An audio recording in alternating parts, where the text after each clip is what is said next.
and welcome. We're going to be talking tonight about a very interesting and timely topic. We're talking about stay-at-home dads. And with me are two stay-at-home dads that I roped in to share with me and with you some of their experiences, some of the advantages that they see for their families, some of the disadvantages. I've read that about 40% right now of main bread earners in our country are women. This is up from 10% back when I was a young mom. And of this percent, we don't have exact statistics, but probably under 5% of the stay-at-home parents are dads. And yet it's a trend that is increasing. We're hearing more about it, meeting more people. And so I think it will be a fun show. My first guest is Josh Moberg, and Josh is the father of two children. Tell us a little bit about your family real quickly. Sure. I have two boys. Christian is 9 and Caleb is 6. So we're adjusting to the new reality that they're both in school and going to be grade schoolers. So it makes me feel like getting older, that the kids are growing up. It's been a fast journey. My wife's name is Joni, and we've been married for 14 years and make our home in South Minneapolis. She's a family law attorney. And how long have you been a stay-at-home dad, Josh? Full-time for about 5 years and part-time for as long as my kids were alive before that, so for about 9 years. Well, welcome Thanks. to the show. My second guest is Steve Richards, and if you are a regular viewer of the show, you've seen Steve Richards' name. He has been a cameraman, a director for the show. He's composed the music, has done a lot of work with the website. So he is now in a very different role as our guest. Tell us a bit about your family and your situation. Yep, I have two children, a boy and a girl. Liam is just about to turn 6 and Evie is 4, and my wife is Jolene. Yeah, I mean, just similar to Josh, basically. And you've been a stay-at-home dad from the time the kids were... For about 150 years, it feels like. Yeah, it's stay-at-home dad from day one. I was doing some reading this weekend about stay-at-home dads, and some of the titles were funny. Some of you remember, of course, Mr. Mom, the movie. I've read that most stay-at-home dads hate that title. A couple of the others were house husband, house spouse. What do you call yourself when people say, what do you do? Definitely not Mr. Mom. No, definitely not Mr. Mom. I probably most commonly say stay-at-home dad. My Facebook page says my job title is Chief Domestic Officer. Oh, that's good. But I usually use the term stay-at-home dad. Okay, that seemed to be the term that was most prevalent in the magazine articles, journal articles. How about you? Do you have a title? I have been called Mr. Mum, and when somebody called me, it felt almost like it was a little bit of an insult. So yeah, I call myself stay-at-home dad. That's what I am. How did you each come to the decision to do this as a couple, as a family? You know, there's a lot of thinking that goes into it, of course, and just briefly tell us the evolution of that decision for you and Joni. Sure. Well, I was fortunate enough to grow up in a home where my mother stayed home with my brother and I when we were younger. She went back to work when we got a little bit older, but had that experience growing up. And when Joni and I were talking about how we wanted to raise our kids and what we wanted our household to be like, we thought that this would be a important piece to do if financially and otherwise it worked out. And in our case, we were lucky enough that we could make it work with the money and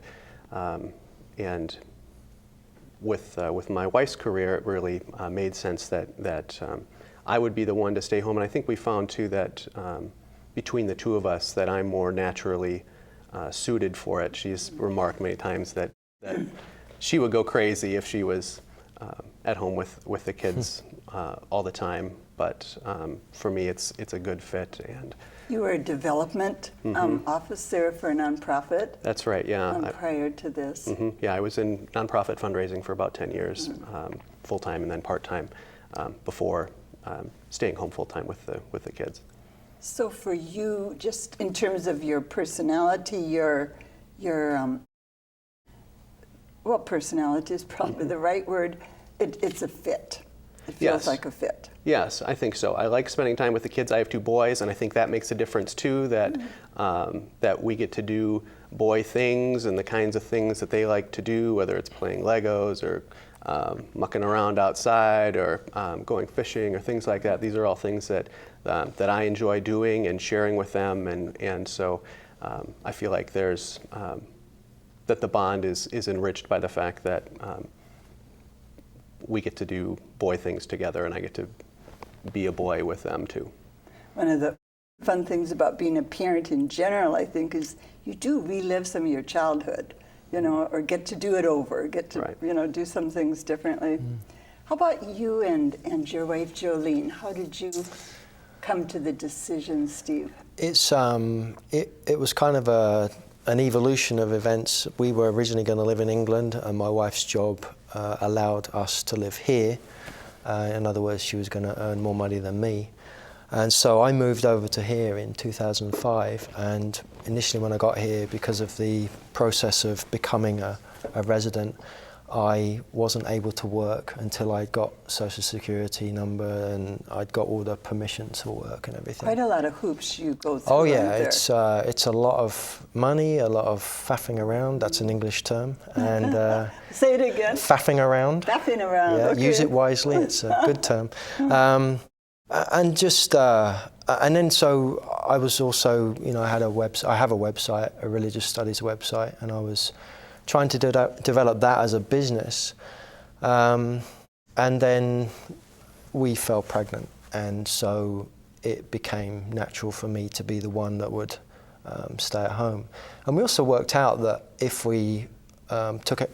our kids went to daycare, the amount of actual interaction, the time you would actually interact with your children, one-to-one, without cooking, cleaning, getting them here, there, and everywhere, etc.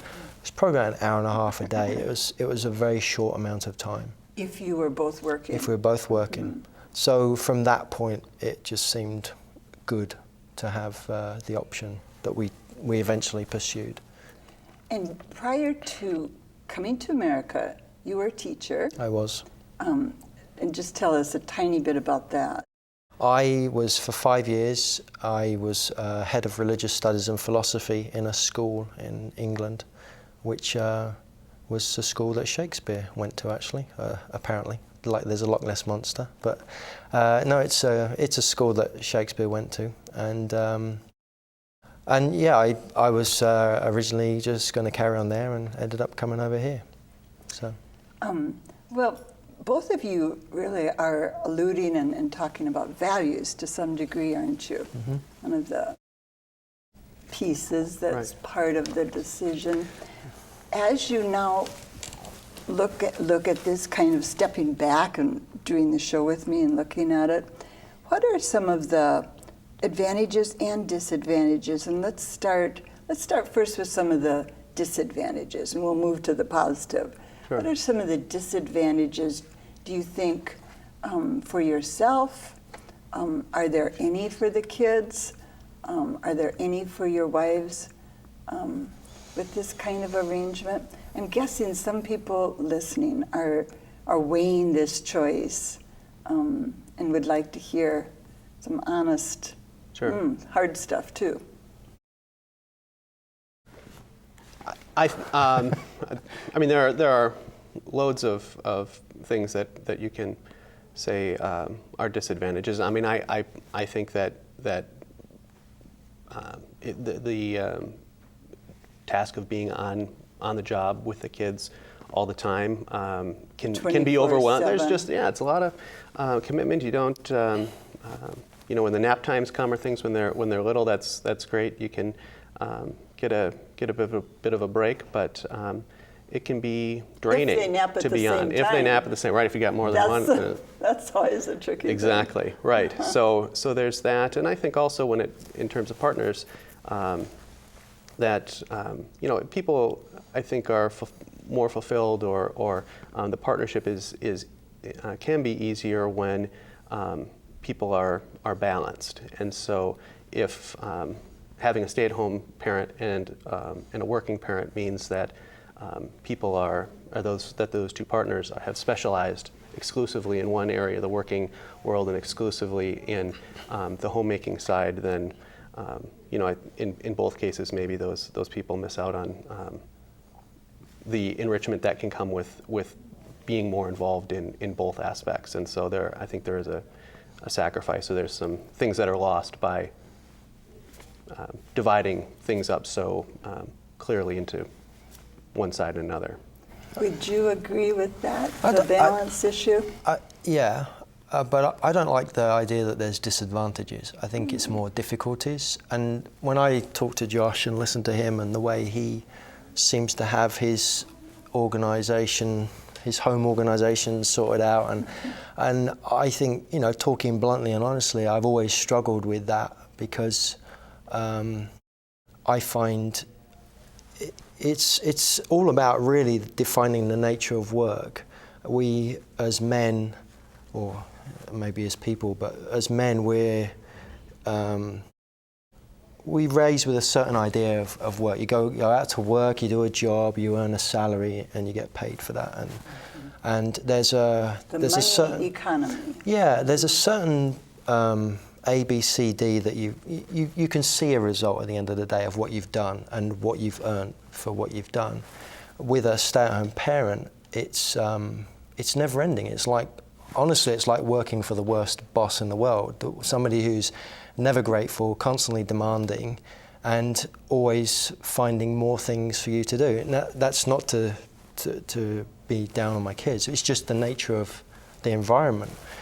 And so I've always kind of struggled to find real fulfillment in that role, and I've always resisted and kicked back and looked for other things to do, which is why I like to build things, I like to make models, I like to try and start my own business things. And some might say that's sometimes been to the detriment of attending to my kids. Do you think, though, it's a mental health necessity for you to have some outlets? It's beyond. I am a creative person, and I try to find ways to express that with my kids. But sometimes there's a frustration that grows, and you just need to build something. I need to build something. I need to make something. I need to go and make a video. I have a YouTube channel, and it's just a way of taking me out of the environment and putting me somewhere else. It's a little refresher for me. Now, as I'm sitting here as a woman listening, though, I'm thinking these issues would be pretty similar if you were a stay-at-home mom, or if I was talking to two stay-at-home moms, in terms of needing an outlet, the 24/7. Right. Do you think there are some differences, though, that impact the stay-at-home dad? Or would you agree that? No, I mean, I think the issues are the same. The differences, I think, come down to, as Steve alluded, the broader societal definition of masculinity, or a man's role. That while this is becoming a more accepted lifestyle and family choice, there are still plenty of people who would see this as somehow less authentic or less valid a choice for a man to make, and that a woman making a similar choice has more cultural validation of that choice. And that's because if a man said, "Today I spent my day making cakes with the kids and going for a walk down by the river and talking about the wonderful beauty of nature," people go, "Yeah, but what did you do?" It'd be like, "What? Okay, that's lovely, but what ultimately did you do?" And it's like, well, that's actually what I'm doing. That's what a stay-at-home parent does. And if you think about it, a stay-at-home parent, their primary role is to be a parent and to look after the children, make sure that they're fed, watered, cared for, they're learning about the world, they're becoming good, responsible human beings in the world. It's not to go and do the laundry and make the beds. And do you see what I'm saying? It is that, but that's not what you're really primarily... That's more the housework. You're talking more about the parenting role. Yeah, and that's where I think there becomes a real conflict in people's thinking about it. Because we were talking about this the other day, and we were saying it's fine if you're a man spending your day making cakes if you work in a bakery or you're a top chef in a hotel. People be like, that's wonderful. But in your kitchen at home with the kids, Are you going to get a raise? Are you going to get a good evaluation?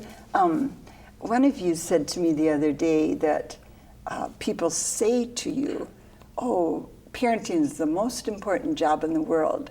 But then you said, but then other comments that same person might make kind of might undercut that. I think it was you that said that, Steve. Can you comment on that? When I first... Sort of the double standard in the way people react to you? When I first stayed at home when I was staying at home with Liam, and I would first talk about what I was doing, I would describe my role. I'd be like, I'm a stay-at-home dad, but I also do this. I also have this little business that I run as well. And I would justify my role by saying, but I also earn a little bit of money here, you know. And it was almost like I was embarrassed about saying I was a stay-at-home dad, because I realised that it was hard to quantify it and to show people where the true value lies. The true value in being a stay-at-home parent lies when people come up to you and say, your kids are really well behaved, we love being around them, they're so polite, well-mannered. And you think, yeah, I didn't do a bad job there, obviously in conjunction with your spouse. But as a stay-at-home dad, you feel validated in that way, because you're not earning a paycheck. You're not getting, or you earn $300, $600, $900 this month from staying at home with my kids. That's how I find it's quantified. And it's a shift as a man from finding value in your work as a quantitative thing to a qualitative thing. I'm no longer finding value because I have this paycheck and I did X, Y, Z today. I have value because of this wonderful experience. So you kind of have to talk to yourself, it sounds like, and sort of remind yourself why you're doing this, why it's good for the kids. You made an interesting point the other day, Josh, when you and I were talking, Stephen, you and I, about now that your kids are in school, you're looking at it a little harder again and saying, is the stay-at-home dad role still, I'm not thinking you use the word necessary, but is it still what I want to do? Sure. No, I think it's a natural point of transition, because now they're at a place where they're being supervised and have care for a substantial part of what would be a working day. And so I think that, you know, in past generations too, it's a point at which parents who have stayed home say, all right, the kids are in school now, it's time to go back to work. And we haven't made that choice for me to return, and I think in part because we've found that many of the lifestyle benefits, family benefits that we experienced having me home with the boys when they were before school age, younger than school age, we continue to benefit from now that they are school age. And so we have lots of home cooked family meals, and when we want to take a vacation, or the kids are off school or homesick, these are not things that ruin our lives or become crisis major points of friction. Exactly. And so we're very fortunate that that's something that is something that works for us. But in terms of You may how our have overall to family works. explain it in a different way as they Yes. get older, though, Right, right? right. If you have to explain it, and Right. maybe that says something right there, doesn't it? Why should one have to explain it to Sure. anybody else? But Yeah. it sounds like you feel there's some need to do that. You said something the other day, Steve. You said staying at home feels a bit like I'm not as alert, or I'm more dull mentally than I might be if I were working outside the home. And yet you're doing creative things with your website and your creative projects, but you still feel that way. It's more that you're interacting with very young children on a long period of time, and I think that dulls you. I know that I'm not mentally as sharp as I was when I was a teacher, where I was in front of 30 children in a class. And it's funny, I was thinking about this a while ago. Like when I was a teacher, I used to rule my classes with an iron rod. I mean, I'd take no nonsense. And I remember one time I was walking from my classroom to the staff room, and I could hear the boys, it was a boys' school, whispering, it's Richards, like, because I was there. And my kids have completely destroyed my confidence in that sense, because they don't listen to me. They're gonna call them for dinner, and it'll be like 3 or 4 times. And I think, well, this is what my poor mum and dad went through. But the thing, it's a humbling job. Oh my goodness! Isn't it? I mean, it seriously. If you want to be taken down a peg or two if you think that you can be arrogant and be a stay-at-home parent, you got another thing coming. It does take you down. But the other thing I was going to say in connection with what you were saying is, like I have walked downtown and looked up at the office buildings and been envious of people in offices, interacting with people, talking to people, and having a normal life. Talking to big people, grown-up people. And I don't want people to get the wrong idea. I'm not begrudging of being a stay-at-home dad. I absolutely love it, and I would recommend it, and I've enjoyed it, and I think it's a tremendous privilege to be a stay-at-home parent. But it also creates this strange angst in you, because a lot of people when they're at work might talk about wanting to change their career at some point, and they dream of a different job. But because they're getting their paycheck, it's very hard to give up that little addiction, if you like, for want of a better term, to the paycheck. And you think, well, how am I going to earn this much somewhere else, starting again from fresh? The stay-at-home parent, man or woman, has a completely clean break. And they then take several years off where they are out of the working environment. And when you start to think about going back into it again, you get a little bit anxious about that, because you realise that you really can make a fresh start. You're not bound by what you did, but then you realise that you've got less time ahead of you. Less time, and the choice aspect too that you talked about once. Gosh, I could do this, I could do this. Yep. Realizing maybe at 40-something, you've got a lot of talents. When you were 21, you maybe were narrower in your focus what Sure. to do. That choice thing can be stressful. I mean, it's good and bad, isn't it? Have you gone through some of that too? For the rest of my life, do I want to do this, or what do I want to do if not this? Oh, yeah, it's I can right. tell. Yeah.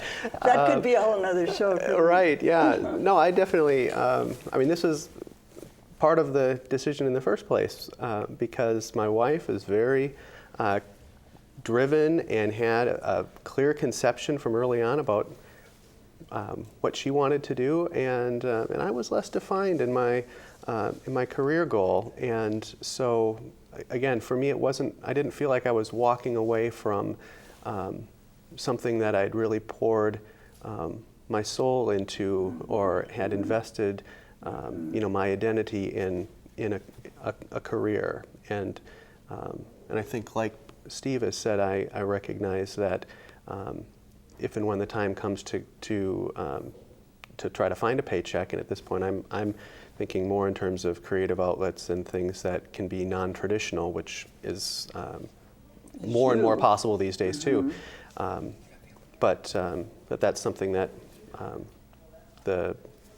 so the doors are open, and I can go through something that I maybe hadn't considered prior to this time away from 9 to 5. Decisions are always complex, I think, and Right. and getting clarity, and it's not easy. I'm getting the time cue that says we're almost out of time. We want to be sure we give you a couple websites that I think you might find helpful if you want to do more reading on the topic or more searching. So the first one is athomedad.com. And then there's another one. The title is almost the same, but it's a different website, athomedad.org.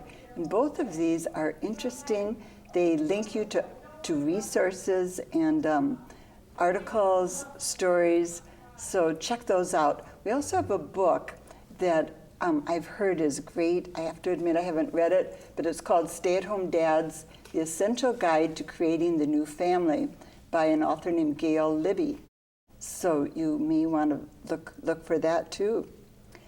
Well, we have a few seconds left. Do your kids validate you? I know you said, in a way they don't often, but do you sometimes feel like, yeah, they love having me home here? Do you get? Absolutely. Okay. Yeah. So we get paid in smiles and in hugs and just in neat everyday moments that we get to be present for. Yep. Yeah. Would you agree? Yeah, it's a very rewarding thing. Hard, but rewarding. Quickly, a study I just read today said that kids who are raised by stay-at-home dads, big study, major study, they turned out to be kids who have a higher level of compassion.